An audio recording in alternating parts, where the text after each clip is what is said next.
Okay, welcome to Sci-Fi Scarborough Online Year 2. Hopefully the only year we're going to be online again before we're back in the real world next year. But we are very lucky to have some online interviews again. And this year we are starting with the one and only Clem So. Now, Clem has been in just about every show and film you can imagine. If you look at his list of credits, it goes on and on and on. But a few of the things we've seen him in are Star Wars films, Force Awakens, Last Jedi, Solo, Doctor Who, Guardians of the Galaxy, Being Human, League of Legends, Shadowfall, Wizards vs. Aliens, Kingsman, The Secret Service, Sherlock, Fantastic Beasts, Skyfall, Spectre, No Time to Die, Doctor Strange, Black Widow, Justice League, and so many more. We can't even go through everything because it would just take us hours and hours and hours. So first of all, I'd like to say welcome, Clem, and thank you for being here. Thank you so much, Chris, and hello, Scarborough. It's very, very nice to be with you guys. Hopefully we'll have you back in person in the future as well. So to start off with, I'd like to know, why did you choose acting and what route did you take to get into the business? Well, a lot of the work I do is background acting. It's supporting artists or extra work. Mm-hmm. It's not acting as per se. It's it's background work.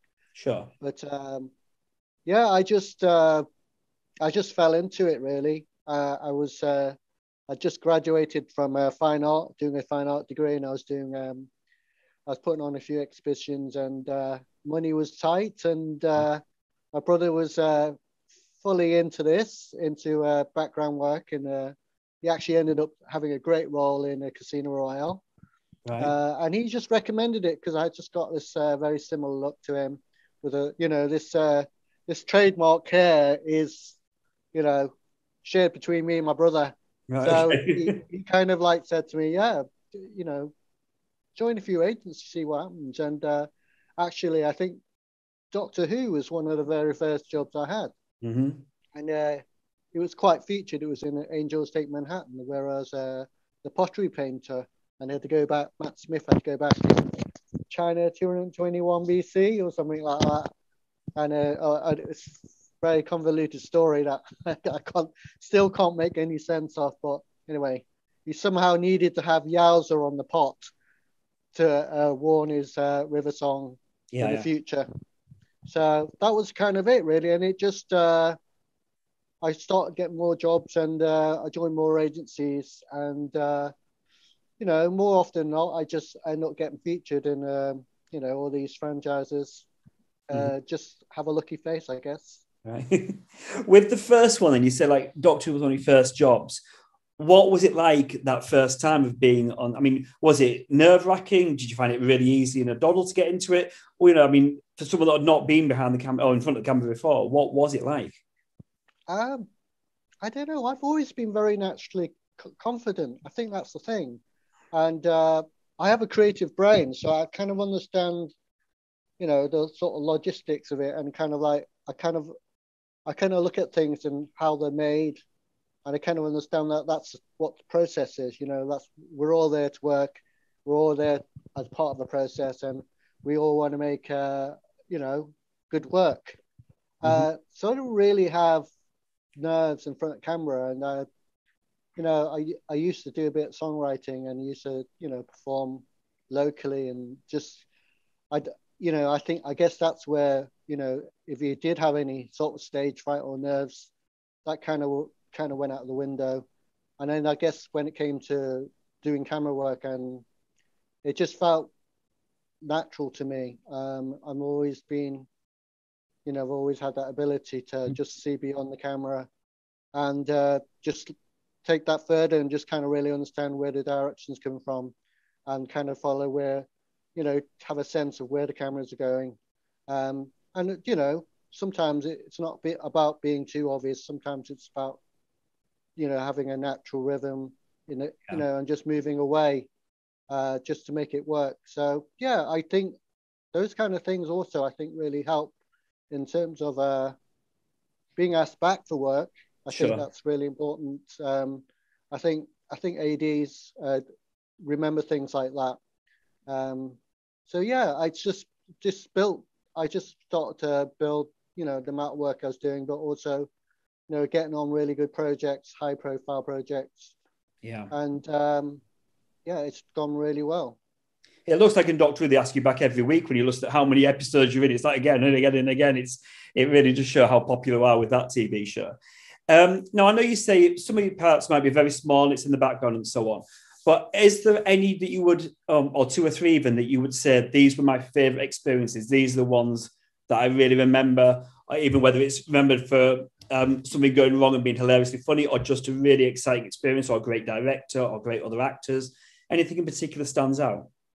Well, funny enough, working on the Justice League was one of my hardest jobs, but also most satisfying. So I was very pleased when the Zack Snyder cut finally was released, and I was able to see my work because it's really nice to I take pride in my work, whatever it is.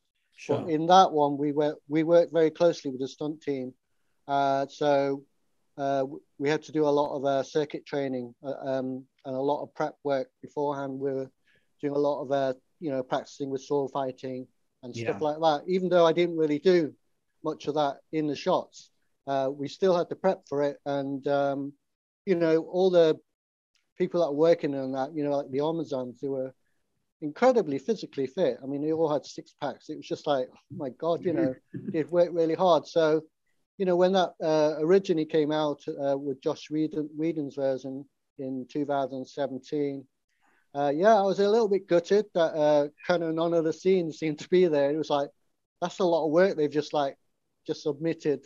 Sure. So to finally see that, it's very satisfying. Yeah, I didn't think I'd feel that way, but yeah, it was really nice to see that scene that we worked on fully come together. And I think he used everything that we did there as well, Zack Snyder. So where was that one filmed? Was that one in the UK or was it abroad? Yeah, that one was shot in Warner Brothers Studio in Leavesden. Right. Leavesden Studio. It's like next door to the Harry Potter studio. Sure. Yeah. Have you actually been abroad for any of your roles then? Because I mean, so much stuff does get filmed over here, doesn't it? I do get called abroad, not as an extra, but as an actor. Sometimes I've contracted as an actor. I've filmed I did a film in Romania called Exodus to Shanghai, where, I did have dialogue and stuff. Sure. And I've done, quite a few commercials abroad. I did one in Amsterdam for Heineken. I worked for, we did something for promotional work for in Paris for some new drink was coming out. And I remember doing something for an airline in Iceland or Finland. That was it. That was freezing. Yeah. So you do sometimes go abroad. Oh yeah, and waiting for the Barbarians. That was quite recent. That was in Morocco. That was a pretty cool gig. Nice. Yeah. Sounds great. So if now you would say you could choose to be in any film that's already been out in the past, what would be your sort of dream role if you were to go back and say, I should be playing that part now? Now you've had experience in front of the camera so much, what would you like to do if you could have done anything?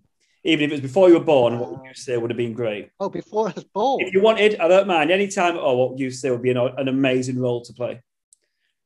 Gosh, that's a tough one. I'd love to go. I like the Mandalorian. Mandalorian would be cool. Yeah. That's a great show. I like The Expanse. Expanse is a very good show. Any sort of science fiction role, anything that was maybe like a regular role would be really cool. I mean, I wouldn't mind even being like a Ferengi on a Deep Space Nine or something, and sitting at the bar. Just every week, every episode, just sitting at the bar. It'd be quite, like the Morn, cool. Was it Morn character and so on? Yeah. That's my favorite Star Trek show by a mile. Love I know. Just that kind of thing. It would be nice to have a regular gig on something. I'd say not particularly anything big, but just to have a regular role. That would be cool. When did you get into the convention scene then, and what was it like at your first con? because that's obviously quite a strange experience for some people, getting, meeting people and just everyone wants to see you and so on. Yeah, I think my first one, my first convention experience was I went to a very small signing for Doctor Who in 2016. I think it was 2016. Then it was followed by I did a massive show in one of I've forgotten what they're called now, Showmasters. I did a Showmaster show in Cardiff, and then the following year I did a Showmaster show in London, which was humongous, and it was I was just so touched that anybody would want my autograph. To be honest, it was like there was one guy who came, I don't know, half the length of the country just to see me in London. Wow, that's so great. he could have something signed for Guardians of the Galaxy or something like that. And I was just like, why you like come all this way? I was just like, oh my God, I was so taken aback by that, So yeah, and I just really enjoyed having that rapport with fans. Being a bit of a geek and a fan myself, I just love chatting to fans about, what their favorite shows are and, what they're into. And, and I love sharing what experiences I do have. So, often, I've been quite popular on the convention circuit just for that, just being myself, really. That's lovely. Yeah. So you say you're a bit of a geek yourself, what would you say top 3 sci-fi or fantasy shows?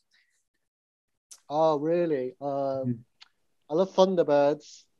Thunderbirds is They used to scare me. The way they moved as a child, they actually freaked me out a little bit. Really? Yeah, no, I couldn't quite get to grips with Thunderbirds. Thunderbirds is really cool. One of the top shows, obviously, I love the 1966 Batman. That was really cool. Yeah. But yeah, I think all the Marvel Universe stuff that's come out, Marvel Cinematic Universe, has just blown me away. Have you been watching WandaVision?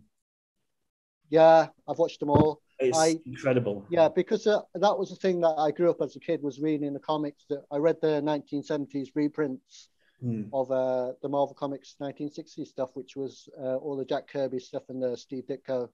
And I just, I've just got so much fond memories of that. And obviously Jack Kirby is one of my favorite comic book artists. I remember at Sci-Fi Scarborough, you had a Jack Kirby talk, didn't you? Yeah, I believe so. Yeah. Yeah. Okay, you did, because I went to it. Yeah. There's been so many. I remember each year. It's so I attended that because I thought, I'd love to go to that. And just so all this Marvel Cinematic Universe stuff, it's just like it's like a dream realized. Being like a kid and growing up with all these characters and then seeing them on screen, it's just been like amazing. I think every single major Marvel character has been done in some way. And you've been in at least 3, haven't you? I mean, Black Widow, Doctor Strange, and Guardians of the Galaxy. Have I missed one? That's it. But well, I did work on Morbius, but I don't count that as Sony. Right, okay, fair enough. Guardians of the Galaxy, I mean, how long, because you're in the prison in the Guardians of the Galaxy, aren't you? Is that correct? How many days work was that then? Because it's obviously only so many minutes when it's on the screen. How long were you filming? Yeah. Oh God, we were on that ages. I think it's a big scene, isn't it? I think like 14 days. A lot of they did a lot of shots of all the inmates running around being shot at by a rocket. So maybe the scene was originally intended to be longer. I don't know, but they just want to get as much as they could in the can. Yeah. Lots of stuff with stunts. We had great fun punching some of the stunt guys who were inmates, and they just said, "Yeah, you can punch us," so we did. And we just did a lot of running around and being shot at with these, I think called squibs, which are like stun bullets that when they hit a hard surface, they spark. But if they hit you, they hurt. Nice. So there was a bit sense of realism of kind of running away from them because you didn't want to get hit. Wow. What has there been any times? I mean, with all these things you've done, have you ever seen any like disasters on set or hilarious things on set that have gone wrong and so on? Has there been any moments that have really stood out in your mind? Uh, you hear a lot about accidents, kind of after they've happened, with stuntmen, like on Jurassic World. Is it Fallen Kingdom, the second one, isn't it? Yeah. The scene where we were in the auction room with the Indoraptor in the cage, and then this little, I think it's called a Stygimoloch. It's like a little dinosaur that bumps people up. So as you see that scene, it's very quick. You see these little guys being thrown up in the air all around as he's coming around the cage. And they're actually stuntmen on like bungee ropes. Right. And I believe one of them broke his neck on the bungee rope. Yeah, I think he survived, but it was a really bad accident. So these things kind of happen, and that's why they get paid the big bucks, because that's it's life or death kind of stunts, some of them. Those kind of things. Funny stuff. I don't know. I can't really remember any funny stories to tell. It's too intense, too much happening all at once, sort of thing. Yeah, I am really focused when I'm on set. I mean, sure. Just the way I am. I take it quite seriously. So cool. What about your time on Sherlock then? Because you did 2 episodes of Sherlock, I believe. Is that correct? Yeah, I think I worked on one where it was shot in Bristol. Mm-hmm. It was for the Victorian episode. Where it was shot in February of that year, and it was freezing, absolutely freezing out there. And I had like finished. All I remember is freezing my butt off, because and all the ladies were getting lovely blankets and coats, and I was like freezing, thinking, "It's my coat, my blanket." And then the other scene was Sherlock was pub crawling through Cardiff, right? Which so we had to go through film like 3 or 4 different bars, which. Oh, I'm in a bit of a glitch. Can you still hear me? Was I think because it was I got wrapped 1:30 or something, and I had to be at a studio in London at 5:30. So right. That's all I remember is that I had to drive from Cardiff to London and start another shoot, which was for Jupiter Ascending. I think it was that was the shoot. Yeah, that's all I remember about that. Right, fair enough. You've had a lot of sci-fi and fantasy in your resume, haven't you? It's so much. When you look at that, it's like from one thing to another, it seems to really, you are very much the go-to guy for all these sort of background extras and parts and so, which is fantastic. Have you had some years where you've had to turn down work, where it's got like when lots of things going on, sort of thing? Sometimes you turn down work if it clashes with something else. I don't know what it is about studios. Sometimes they come availability checks for a job come like buses, and then there's like it's not like a void. Yeah. It's like it's almost like they want to have the same weeks. I don't know why that is. But yeah, sometimes you miss really cool jobs because you've committed to one, and therefore you can't do it. I mean, in fact, the year I did Jupiter Ascending, Guardians of the Galaxy was actually filming the same year. So I was just very fortunate that in my diary those shoots didn't cross over. But sometimes they do. Sometimes you're unlucky. On Star Wars Force Awakens, I originally missed the first round of that job because I was working on Pan, a movie called Pan, and I'd already agreed to do it. But lucky, I was fortunate to get on it later on. But sometimes you do miss out on jobs. Yeah. With when I'm helping with Sci-Fi Scavengers, when I get to meet obviously people in all the shows and so on, and it's strange that I always find it just chatting to everyone, like I don't feel starstruck at all. And then sometimes I've gone to a con and I've met someone, I'm absolutely like, I can't believe I'm speaking to this person, especially if it's someone from my childhood. Have you ever worked with someone where you've literally have been a bit starstruck because you've got to work with that person, or are you very much like just getting on with it? We're all actors here. We're all good. I remember on Force Awakens when I first saw Harrison Ford in his Han Solo gear, and he had his pistol holster and his pistol in his holster. And I must say, I just thought, Jesus, that's cool. Yeah. I don't know, right next to me there. That was really cool. And obviously, seeing Carrie Fisher was really cool. Sure. And I did on the Last Jedi as well. Mark Hamill came along just to visit the set. Really, he wasn't in the scene. Right. We're working on the scene for the Canterbite scene, which was the gambling planet.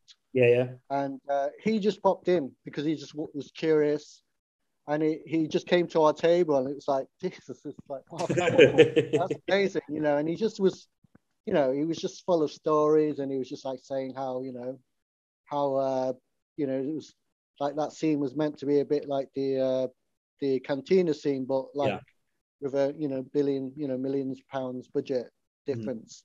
He was just so enthusiastic and friendly and engaging. I would say it wasn't that I was starstruck, but I just thought, it's really nice to meet these guys, and we're all there to work. It's not being arrogant or anything, but I just feel like we just have to have a level head, but also be really respectful of them, because obviously all these franchises actually ride on them. They're taking a lot of responsibility on, so it's just like to keep your distance really and respect them. I've always found all the people I've met, either at cons I've been to or at Sci-Fi Scab, everyone's just been lovely. But I do remember when I met Armin Shimmerman from Quark from Deep Space Nine, I literally couldn't speak because that'd been my childhood. And I was just like, I felt quite embarrassed that I could not speak when I was trying to talk to him and say hello. But it's amazing how lovely some of these people are, especially when they meet people all the time, and it's again, and the same questions are asked and all that, but they still give you that time, which is just it's wonderful, really, because it means a lot to us as fans, and it doesn't matter if someone's like the biggest star in the world or someone who's just done like one film here and there. It's really special that they give you that time, we think. Anyway, we've taken up a lot of your time already, so I'm going to say thank you again for coming online, and also we really do hope we see you again in Sci-Fi Scab when we get back into the real world and we're not all locked away in our little homes as we are doing. And I hope you've enjoyed this little interview. I hope you haven't had to answer the same questions you asked answered a million times to other people. But thank you very much. Would you like to say anything to the people of Scarborough before we go? Well, just thank you. Thank you so much, Sci-Fi Scarborough, for inviting me on for this online interview. And I really do look forward to coming down to Scarborough very soon and seeing all the fans there, but also enjoying some nice fish and chips on the beach. That's because that's definitely something to do in Scarborough. Very much so. We have the best. Yeah, and so I really hope to be there, whenever, April 2022 or whatever. That'd be really cool. Thank you very much. Thank you so much. It's been an absolute pleasure. All right, cheers.